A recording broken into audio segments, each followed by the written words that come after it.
చదువులలో మెదడుకు పదునుగా సాగేన ఒక రూపం రెండుగా మిగిలిందో ప్రశ్నగా గమనిస్తూ వింతగా తను నేనయ్యానుగా.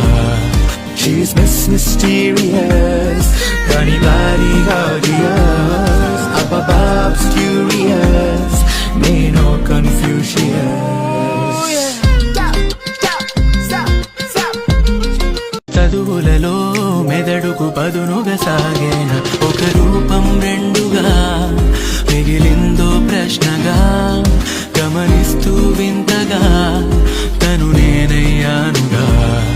She's Miss Mysterious, కానీ భారీ gorgeous, above curious, నేను Confucius.